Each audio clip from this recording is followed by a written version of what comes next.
This is America on the Road, winner of the International Automotive Media Conference Gold Medal Award for Radio, and now in its 24th year on the air. Thanks for being with us as we bring you the latest automotive information from around the world. And we've got some interesting, cool stuff for you today in our automotive news. America on the Road is brought to you by DrivingToday.com and the Coalition for Vehicle Choice. I'm Jack Nerad, and I am proud and happy to say that co-host Chris Teague is back with us. He was away from the microphone for a couple of weeks, but I'm glad he's back. Thanks for being with us, Chris. Thank you. I'm very happy to be back. Well, it's always wonderful to have you. You are based in Maine. You write for a number of websites and other things, including Ford Authority, I think, and Driving Today, of course. And I, of course, am on the West Coast and writing for a variety of websites, including Forbes.com and Driving Today, and, well, you name it, quite a few, Auto by Tel. J.D.Power on occasion. So we're covering the industry, aren't we? We are getting around for sure. And I'm very excited that Chris has a new microphone today, so he sounds clearer than ever. I'm not sure how clear-headed he is, but he's sounding very clear through the microphone, so that's great. Our special guest is Ryan Nagodi. He served as the interior designer on the all-new Ram 1500 TRX, their super truck. I had the chance to interview him at a recent TRX drive in and around Lake Tahoe, California. That was a blast. Great opportunity to drive that super truck, and he has insights on it, as you would expect from somebody who was so closely aligned with the project. In the car review segment, Chris, tell us what you'll be talking about. The brand new 2021 Nissan Rogue. And I don't want to tip the hand too much, but it's a darn nice vehicle, isn't it? I enjoyed my week with it, yes, very much. There you go. I will be also reviewing a compact utility, the Toyota RAV4 Prime. And let me tell you, I'd like to drag race you in the Rogue in that Prime. I think I would win. I think so, too. Yeah, okay. So there you go. Not because I'm such a great driver, but because it's got a lot more power and it's quicker. Before we do any of that, though, let's talk about some automotive news. And one thing that, let's just dive into this story. It's based on a J.D.Power survey that's done on a quarterly basis. And it looks at self-driving vehicles. It also looks at electric vehicles, but this is concentrating on self-driving vehicles. And the COVID-19 pandemic changed a lot of things. One thing it doesn't seem to have changed very much is the public's appetite for self-driving vehicles. They just don't seem to care about them all that much. We talk about them a lot here on the radio show. I know auto engineers are always talking about them, very excited about it. The general public kind of giving it, if not a collective yawn, maybe something even worse than that. This is based on findings from the J.D.Power 2020 Q3 Mobility Confidence Index study. And basically, in this study, consumers rate or they are rated, the index rates them on a scale of 0 to 100, 100 being very strongly in favor of something and 0 being dismissive and kind of not going there at all. For self-driving, the index has slipped. It wasn't too high to begin with, but it slipped to 34. So that indicates that most people just don't really care so much about this, and maybe that's at best. Maybe they're actively against it. I mean, what's your take on that, Chris? Yeah, and I was going to say this, but the study actually validates it to a degree. People's perceptions of self-driving cars largely depends on how they get around right now. So people who drive their own cars seem to be less enthusiastic about self-driving cars than are people who takes public transit. So I think that makes perfect sense. But, one of the things that did come out is, people are more hesitant to take public transit now and hesitant to be in public spaces with other people, at least in some parts of the world. But the industry, the self-driving car industry, if you want to call it that, hasn't made light year leaps forward in response to that. So there's still a lot of skepticism, and rightfully so. Yeah, I mean, when you look at what the experts say on their expert panel, and, truth be told, I'm one of the members of that expert panel, but there's a lot more experts than just me.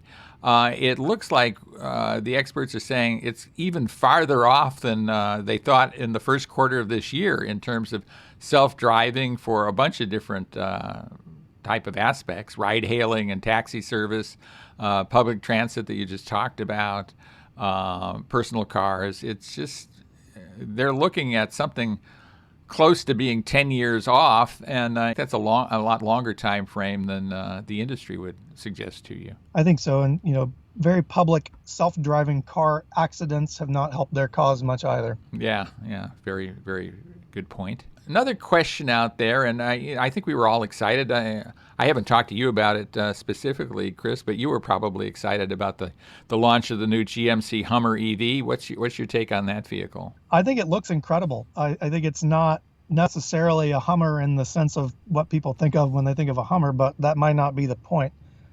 They've done a good job packaging it. I think the price is what it is, right? It's a rolling monument to technology, but it's got some really neat features, and I hope I get to drive it before too much more time goes by. Well, once it comes out, obviously. Yeah, well, I hope so too. I think it's a 2022 model year vehicle, so it's probably some distance in the future, but they're sure getting a lot of play on it. I mean, if you watched any of the World Series recently, the ads for the GMC Hummer EV were all over the World Series. And what it's pointing to is GM's Ultium Drive. This is a toolkit, kind of electric vehicle erector set that GM has put together because they expect to start assembling a whole bunch of vehicles, the Hummer being the first, out of this toolkit.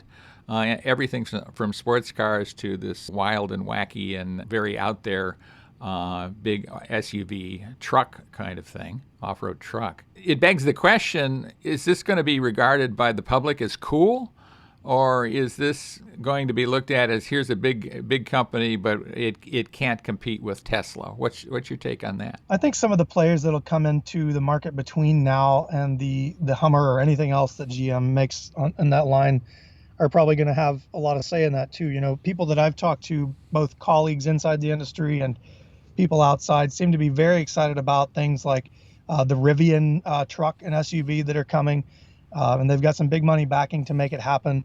And some other, less, hardcore or less off-road electric vehicles like the Mustang Mach-E are going to kind of take up some of the oxygen in between here and there. So I don't think it's going to be Tesla's game, although it is theirs currently to lose. Yeah, it's kind of interesting, and certainly, this is not a stock market show, but when you look at the market capitalization, that is what the stock market, what the market values these various companies at, and then look at their sales, it's all out of whack. GM sold about 7.7 million vehicles globally last year. Its market cap is $51.10 billion. That's what the market value is it as being worth, $51 billion. Tesla sold 367,000 vehicles globally. So I'd say that's a far cry from 7.7 million. Its market cap, its market value is $391.73 billion. I mean, that's got to have, it's got me scratching my head as how that can be. Certainly that's not the only way you look at the value of a company, but it strikes me that there's a lot of speculative value or speculation going into the value assigned to Tesla versus what's going on with these brick and mortar companies like Ford and General Motors. Yeah, and it's not just all intellectual property anymore either. So it will be interesting to see what happens to that value as the Mach-E comes out, as the F-150 electric truck comes out, as Rivian, and so on. So I'll be watching. Yeah, it's interesting because I don't believe that electric cars are all that complicated to build. I mean, I think the public might look at them as being very high tech, but when you look at toy cars that you could assemble yourself, like when you were 10, they were always electric cars with a battery, right? Because it was so easy to put together. They didn't have you putting together from a kit an internal combustion engine vehicle.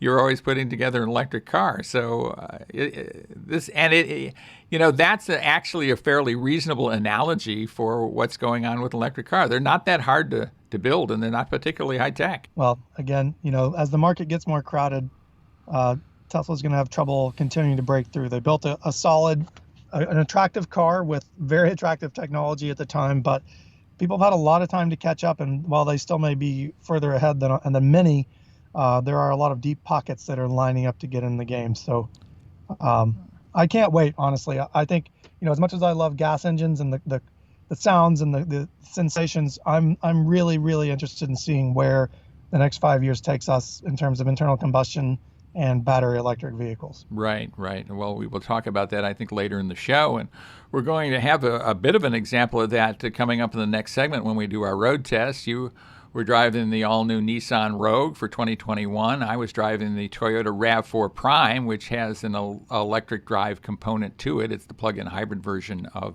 the RAV4. So that's coming up in the next segment. So with Chris Teague, this is Jack Nerad with you. We're so glad you're with us, and stay with us for America on the Road. Welcome back, everybody, to America on the Road with Chris Teague, and we're so glad he's back with us. This is Jack Nerad back with you, and road test time here on America on the Road, and it is a bit of a compact SUV face-off here. With some really interesting vehicles with a lot of new tech in them. Chris, you were driving the all-new 2021 Nissan Rogue, and I was driving the all-new, or essentially all-new in this configuration, 2021 Toyota RAV4 Prime, their plug-in hybrid. Tell us a bit about the Rogue and what your take on it is. I found it to be interesting. I thought it was a very well put together move forward for the Rogue. So that's the summary. But the new Rogue, it's not yet quite on dealers' lots. I don't think it will be until later this month, or I'm sorry, we're almost in November now, so later in November. But brand new from the ground up. It's got a new look with a more grown-up kind of straight-sided style to it. It's definitely more, I would call it sophisticated than the outgoing model. The front end features split headlights and fog lights and LED running lights. So there's the kind of four-eye look that we saw in the Nissan Juke, although not quite as awkward as it was then. Inside, are you saying people who wear glasses are awkward? Is that what you're putting out there? I'm wearing glasses. And I'll find a way to slip in my height into this review as well. Yeah, 6 feet tall. Chris Teague, 6 feet tall. Go on. But inside, I'm going to tell you, I think they really knocked it out of the park. So I tested the SV trim, which is one step up from the base. I think it's the S trim, so not the top of the line model. It had cloth upholstery. It had no navigation, but it did have Apple CarPlay and Android Auto. It did have the Pro Pilot, I think it's called, safety system, as well as a few other options, but not many. The point is that this is not the most lavish model they offer, and I still found it to be as comfortable, if not more so, and more upscale feeling than many vehicles that have cost twice as much. And there are a few reasons for that. Is that Nissan has come up with some color contrasts for the inside. So instead of just a sea of black fabric and black plastic everywhere, this my SV trim had dark brown inserts in the doors and other color splashes that really made it look a lot more lively than it would otherwise. And I can't rave enough about the zero gravity seats. The front seats in the Rogue are a force to be reckoned with. Driving, it's a very quiet, very refined, not fast because it doesn't have to be. It's a 181 horsepower, 2.5 liter 4-cylinder, and that's connected to a continuously variable transmission, which I think Nissan does as well as anyone. They've been pumping millions of dollars into the technology over the years, and they've come out with a transmission that is largely very tolerable and very refined in everyday use. So no complaints there. Fuel economy, you're going to talk about a hybrid SUV or a crossover. I'm talking about a crossover that dumped the hybrid from the model line, but that still gets 30 miles to the gallon. So quite impressive. A few things that I wish they had done differently.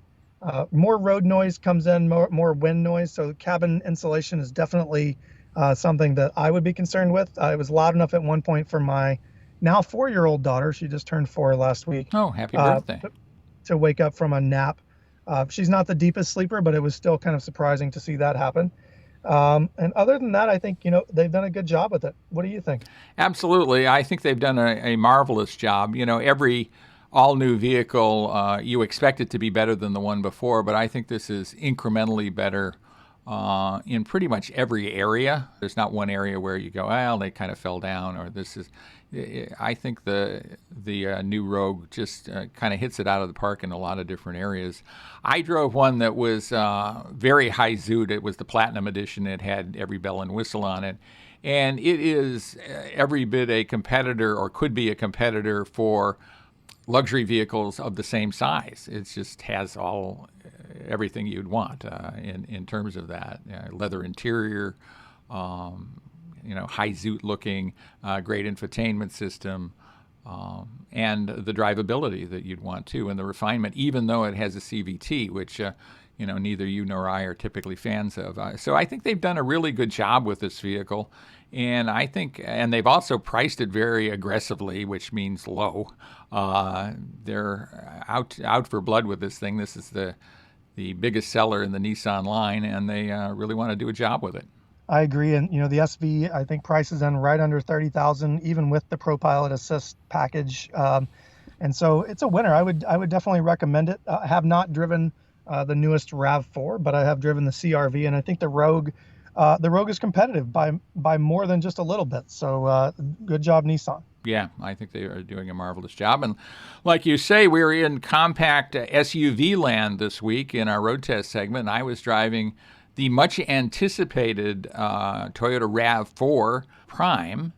And Prime means it's a plug-in hybrid. That is their little shorthand for plug-in hybrid. And not only is this the most fuel-efficient RAV4 ever, which you might expect, and has an estimated 90 mpg and little e, but it also is the most powerful and quickest RAV4 ever.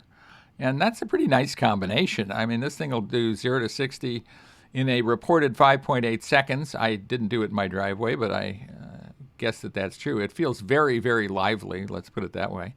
It is available in top model grades, SE and XSE, so you can kind of option it the way you want it. And it has good stuff like a color head-up display. That's a first in a RAV4, so I like that. And it feels very premium. Of course, it's a RAV4, and you're going to see RAV4s everywhere. It's one of the most popular vehicles, non-pickups out there on the road, so you're going to see that profile a lot. But once you're inside, and I wouldn't have said this about previous RAV4s probably, it feels pretty premium. It feels much more like a luxury vehicle.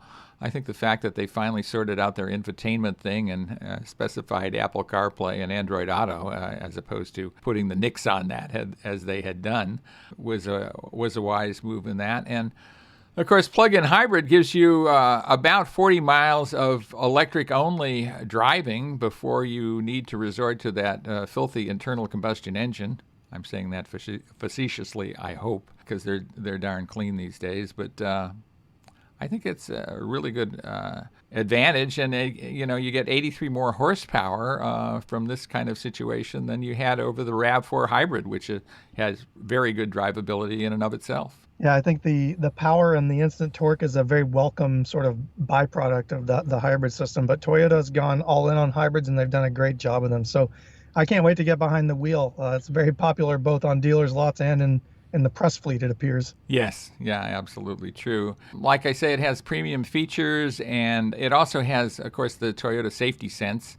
So a lot of driver aids and safety features as well that are standard equipment. It isn't the cheapest compact SUV in the marketplace, over $30,000 typically equipped. But what you're getting in this thing is a quasi-luxury compact SUV that has all the environmental benefits of being a plug-in hybrid and has plus kind of drivability. It's much more fun to drive than the typical RAV4, which is pretty fun to drive in and of itself. Agreed. So that is our sum up. Two winners here. The 2021 Nissan Rogue, certainly very price competitive and much better looking than before. Upscale interior, we like it. And Toyota RAV4 Prime, great drivability, fast, and incredible fuel economy. So a lot to like, and this segment is just getting hotter and hotter. When we come back, we will be taking listener questions. Not only taking them, but probably answering a few of them. So with Chris Teague, this is Jack Nerad. Stay with us for that right here on America on the Road. Welcome back, everybody, to America on the Road with Chris Teague. Jack Nerad back with you, and it is the segment in which we take your listener questions, answer them, and then move on about our business as if nothing further had happened. We love your listener questions, and we'd love to take them. So if you want, just send them along to editor@drivingtoday.com. That's editor@drivingtoday.com, and we'll try to answer your question on an upcoming show. And let me ask a question that came in recently from a listener, and I think it's quite a good one, actually. Is now the time to consider buying an electric car? We talk a lot about them. We've talked about them in this show itself. What's your take on that, Chris? I think it depends on a couple of things. The first is, what kind of electric car do you want? Are you fine with a Tesla? Are you fine with an older GM electric car, used GM electric car? If so, then yes, by all means, go ahead. But if you are someone who would like to wait and look for an electric car from a major manufacturer, Ford's Mach-E will be hitting dealers' lots later this year. Next year we'll probably see Rivian, and the year after that, we just talked earlier about the Hummer. But if you're not desperate for an electric car, I think the next 12 to 14 months is going to be kind of your golden egg to start shopping, because there'll be a lot more choice then, and you may prefer something that has the backing of a major manufacturer like Ford, as opposed to Tesla, though a lot of people do prefer that. So I think it depends on when or how desperate you are for a car and what kind you like. Now for me, I live in Maine. An electric car, I would not buy one right now, because going into winter is probably not the best time to try to install a charger or find chargers, and cold weather can do weird things to range. So for me, the answer is no, at least until next year, but it really depends on what you're shopping for. I think that's a great answer. What's coming up is, I think, as you mentioned, a lot of Easter eggs in terms of new vehicles coming into the market that are all electric, and some, like we just talked about in a previous segment, the RAV4 Prime, that is a plug-in hybrid that has a lot of electric range, and also gives you the ability to use that gasoline engine if you need to. I think we're going to see probably as many as 50 new electric vehicles over the course of the next 2 years. So it might be just a little bit early, I think, to wade into the electric market right now. I think what we're seeing from Tesla, they're good vehicles. We certainly like them, but they're getting a little bit longer in the tooth. There hasn't been a ton of innovation from Tesla recently, and I think it'll be interesting to see what the mainstream manufacturers come up with as competitors. We're seeing that from, say, Polestar, from Volvo's Polestar that's coming down the road, and certainly the Hummer EV that we talked about even earlier in the show. So we're going to see a lot of cool all-electric vehicles coming up, and I might hang on to my money for a little bit longer if I'm looking for an EV. I think that's reasonable. Yeah. Well, good. We try to be reasonable around here. We don't often achieve that, but we do our best. Let me ask you one more quick question here. What do you think it means if your steering wheel shakes as you drive? Is it something that you should be concerned about? Well, it's certainly not a normal thing. Your car is not designed to have a steering wheel that shakes. How much you should be worried about it depends on the actual problem, but the issue there is that it could be one of many, many things. So maybe the cheapest or the easiest fixed items that could be causing it is just an unbalanced tire. So if one of the weights in your tire is falling off, or if you hit a pothole and cause some issues with the balance in your tire, that could be causing, especially the front tires, your steering wheel to shake. Your wheels could be out of alignment. That happens here in Maine a lot. People slide around and hit curbs in the winter and potholes and that sort of thing. A couple of the more serious things that, and I say serious because of the costs involved, are wheel bearings. Once they start to go bad, those are just a series of small metal balls in a frame that spin around, when your wheels are turning. Once those start to go bad, they can cause issues, worn suspension parts or steering problems, as well as your brakes. So if you put on your brakes and the steering wheel starts shaking, that could indicate something like a warped rotor or an unevenly worn brake pad. So really worth getting a diagnostic done, because it could be a $10 fix or it could be a $1,000 fix, depending on what the issue is. Right. It just shouldn't happen. You've identified a lot of possible causes of this, and they are many. Some of it depends on where it's shaking. Is it shaking when you're going just straight down the road, or is it shaking when you're turning? Is it shaking when you're braking? Those are some tips to what could be wrong. But all of that is good advice, and getting good professional advice, checking those wheel bearings. These days, I think most wheel bearings are sealed, so you can't lubricate them. You just have to live with whether they're going to live the life of your car or not. But if they fail, that's a major, major problem that needs to be fixed. So those are our listener questions for this week. Our thanks to Chris Teague for helping with that. Really good answers from him. And in the next segment, we will be interviewing Ryan Nagoti. He is the interior designer on the very exciting Ram 1500 TRX, their super truck with 702 horsepower. So we'll get his insight on putting together an interior that is worthy of that great truck. Stay with us for that. With Chris Teague, this is Jack Nerad with you right here on America on the Road.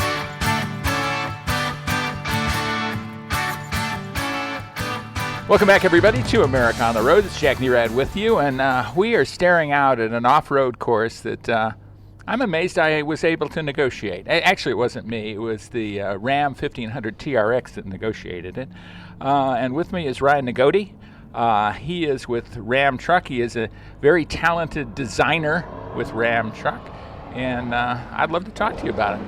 Let's talk about the interior first of the Ram 1500 TRX. Sounds good, Jack. Thanks for having me on. It's great to be out here. Like you said, we're in an awesome motorsports park, really stretching the legs of the new 2021 Ram TRX. Happy to be a part of the team. For us, it was all about really trying to pick up, create, design, engineer a halo product for this brand. Really the top dog, apex predator, as we say, right. For this vehicle, and just really a blend. I think it's trying to find this fine balance between some of the luxury, some of the performance cues on the interior, knowing that for some people this could become a daily driver for them. It's a status symbol. Well, right? and this truck is an animal. There's no doubt about it. I mean, it's got incredible horsepower, incredible capabilities, incredible off-road capabilities, many of which I have tested already here today. Thanks so much. And at the same time, you just mentioned it, daily driver. This is something that might be somebody's primary vehicle. For sure. And the interior is critical to that. Talk a bit about the overall philosophy. Yeah, our Ram 1500 lineup, we debuted in 2019. I think a well-rounded truck. It has capability baked into it, technology baked into it, a ton of space. The rear cabin, I think a lot of people jump in the rear seat. They recline those rear seats and they forget they're in a truck, right? It's a great road tripping vehicle, and we've started with that and just added all of this performance attributes, but we didn't lose any of the creature comforts. All the TRXs come with a 12-inch Uconnect 4C touchscreen, 7-inch cluster. Really, you can get the vehicle with our Natura Plus premium leather in the interiors, Alcantara inserts, reclined seats on the rear of the truck as well, right? So you really are not compromising on any of those touch points if you're a customer that says, you know what, the TRX is for me. Right. And you have various levels, right? I mean, you can take it from, kind of mild, but everyday inside to, right up through the whole luxury thing. Yeah, a point of the truck and in the design phase was we know there's customers out there that just are going to want the powertrain. They're going to want the capability. They don't want any of the frills, right? So we kind of made those choices. It's a premium leather and premium vinyl and cloth interior. It's got soft touch points, so when you're thrashing around, you're banging your legs against, you're landing on some soft stuff, right? That's important. Yeah, and you're not embarrassed by that interior. You love that Mm-hmm. interior, but Correct. There's up we from know that this truck and the capabilities of a customer, this is maybe a toy within their stable, right? And if this truck can become something that they could gingerly use it on the highway, and then when they need to get into it, they got the 702 horsepower sitting at their feet. Right. I think that's one of the revelations of driving this thing, is how easy it is to drive in everyday situations. Maybe a little bit of a handful to park, but you have a lot of assists to make Correct. that happen. But otherwise, comfortable, quiet, nimble, does all the kind of things you'd want around town, and at the same time you have that 700 horsepower under your right foot. And that's something with the trucks in general we've kind of come to realize, and doing talking to customers, they don't want to, just because of having a truck, they don't want to get rid of some of that stuff. We brought air suspension to the truck market, and just the ability to on the highway coast, and like I said, it becomes a driver's long haul type of daily driver, commuter. But I often say, this truck is sort of a Jekyll and Hyde type of characteristic to it, right? Because it can show both faces, and you love them both ways. Yeah. At the same time, the Hyde is not really all that terrifying, right? Correct, I mean, correct. It's not beating you up, Correct. even when it's doing some pretty amazing stuff off road. Yeah, we have the TRX seats are a little bit more bolstered, but they allow, I think, a wide range of customers to get in the vehicle. They don't feel like they're getting into maybe a sports car that it's too tight to fit in. I think that's the beauty. And I know I've heard a lot of people that have driven the truck that it feels small a little bit. It feels it gives a good command of the road. Right. I think feel to it. So it's a great product. We're happy to.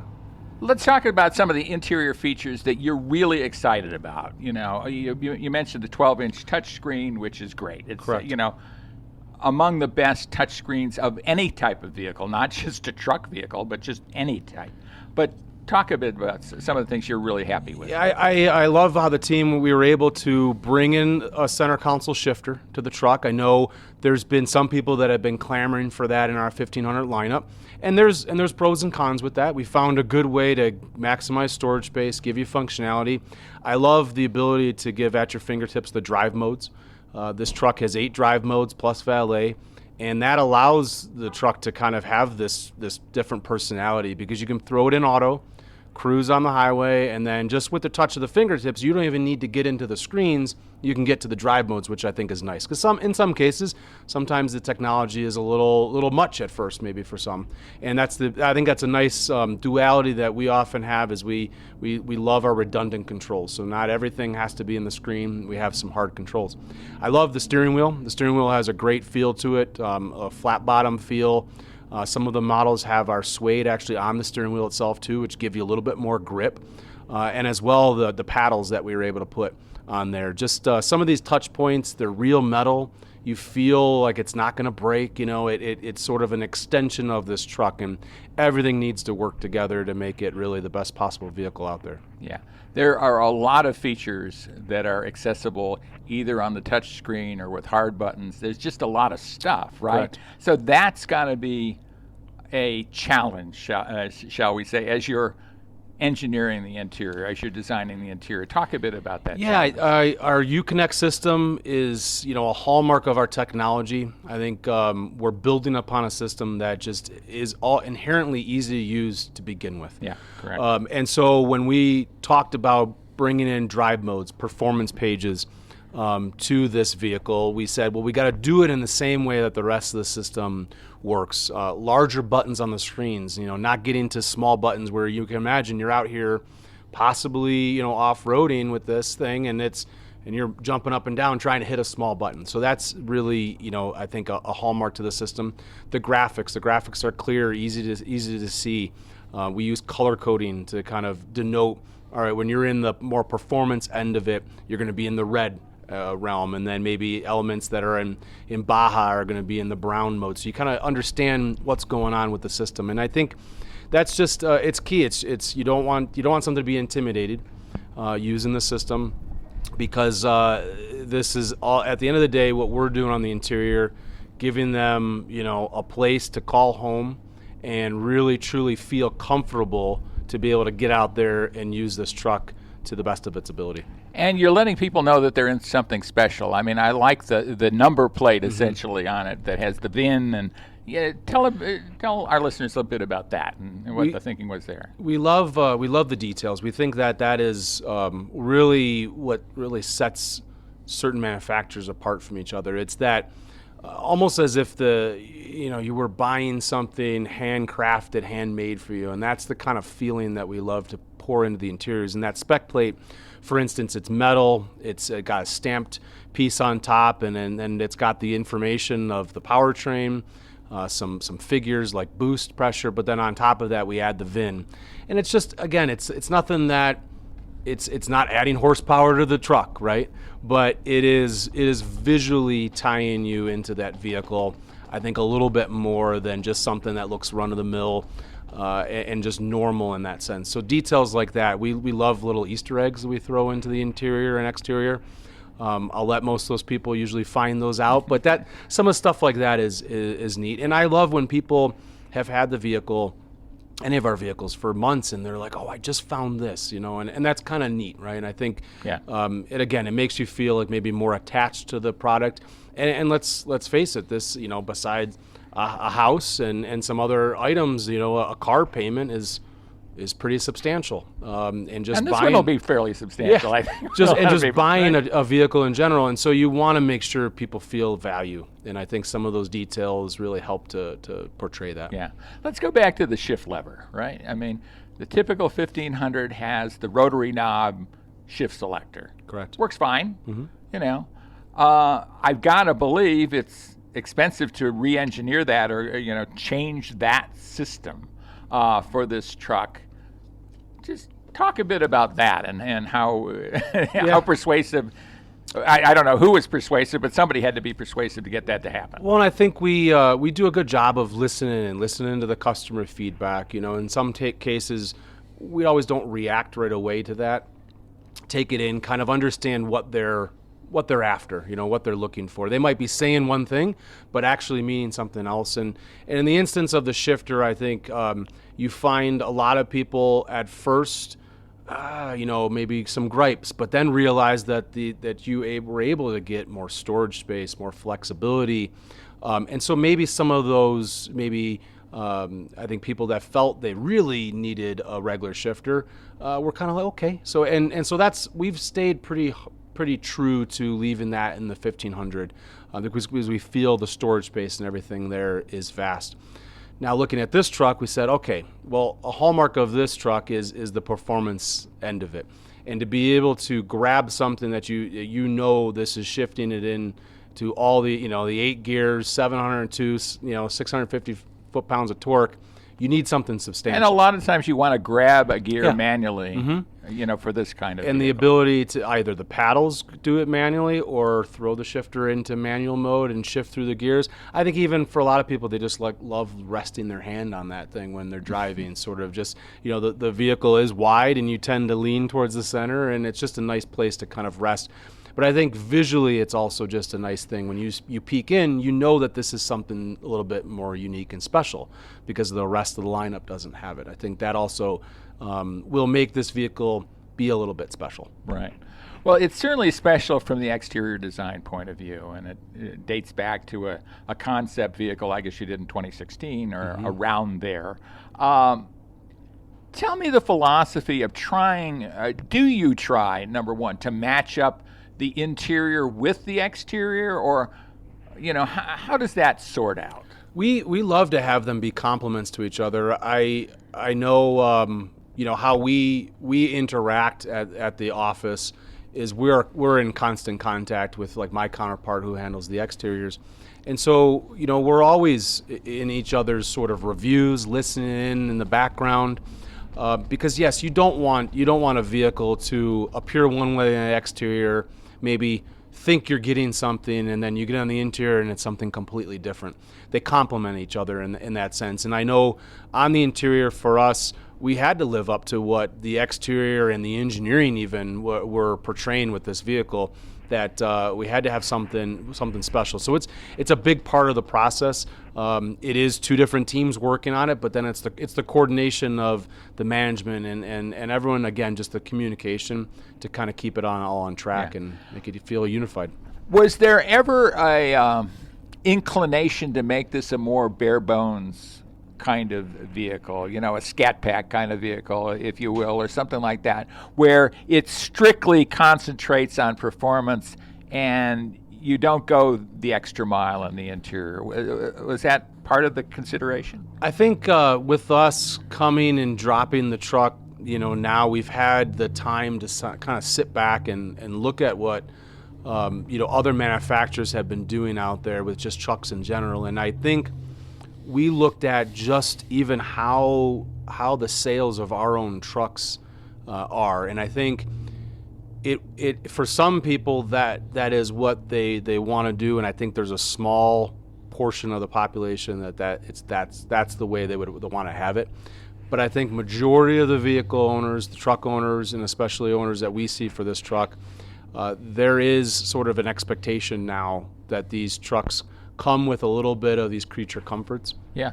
And done in a smart way, right? So I think we thought about that, but we said, you know what, we're going to lose out on an opportunity here. And again, this is our apex of the lineup. This is our top dog, and so we want to make sure that if someone's buying that, they feel that this is everything what the brand is about. Well, and this is a bragging rights vehicle, right? I mean, this is the vehicle you pull up wherever you're pulling it up. Yeah. Pick a place.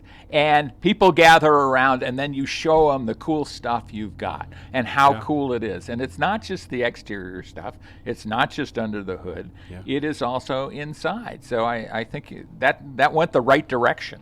Well, yes, I love when people they think of one thing, and then they open the door and they're blown away. And they forget that they're in a truck. I think that's there's nothing wrong with that. That's good. Right, yeah. Well, this is such a good basic package to begin with, although I guess significantly parts of it were re-engineered from the frame up, really. Suspension re-engineered, a lot of engineering going on. Widened significantly, all kinds of stuff. Yet you're building off a great package to begin with. Package that, frankly, the Nerad family loves. I mean, I always pick the Ram 1500 for our family outings. Sure. You know, if we're going to drive 2 or 3 hours, hey, give us that truck. And it's the most one of the most comfortable vehicles, not just truck. Yeah, you forget there's a bed behind there, right? You know? Yeah, exactly. I mean, that it becomes largely immaterial. Yes, I agree. So cool stuff. What do you think the listener should know about this vehicle that they probably don't know now? I think the key for us is getting people in the trucks, experiencing. There's so much packed into it. I think is the key there. And I would say most people will think that it cannot be a daily driver. And I think that is the heart of what this truck is about. Is it can do both things. We know that there's tough decisions out there, and in some cases you got to condense down to one vehicle, possibly in a family establishment. And I think this truck shows you what this brand is about. We're there listening to consumers, and then hopefully responding with products that meet and exceed their expectations. Yeah. Well, Ryan Nagoti, thanks so much for speaking with us. We really do appreciate it. Thanks for having me on. A lot of insights. Thanks so much. And stay with us, everybody. We'll be right back right here on America on the Road. And that was our interview with Ryan Nagoti. He is the interior designer, as you heard, on the Ram 1500 TRX. I almost forgot the name of the vehicle he was doing the interior design on, but it's the Ram 1500 TRX. Very exciting vehicle at that. I want to thank Chris Teague for being with us. It's always a pleasure to have him on the show as the co-host, and I hope he'll be with us week after week after week going forward. So, Chris, thanks for being with us. I hope to join you from now on and for the rest of our lives as well, and I hope everyone else is willing to make that commitment to us as well. But the best thing you could do to get there with us is to subscribe to our podcast wherever you get them, whether it's Spotify or Apple Music or Apple Podcasts, I should say. And leave us a review, like our podcast and subscribe, or don't like our podcast and subscribe. Every little bit helps us keep growing. Right. And we want to keep growing. I'm not getting any taller. I am getting a bit wider, but I'm going to try and work on that. I would also like to recommend, on a completely different subject, and I have not written a diet book, but actually more of a self-help book called The GR Factor, Unleashing the Undeniable Power of the Golden Rule. And I recommend that book to you as the author, because the tenets in it have helped me through the years, and I think they'll help you. So look for that at Apple Books and Amazon and Barnes & Noble, wherever books are sold, typically online. It's in some bookstores as well. I have to thank you for tuning in and listening to America on the Road. Join us again right here next time for another edition of America on the Road.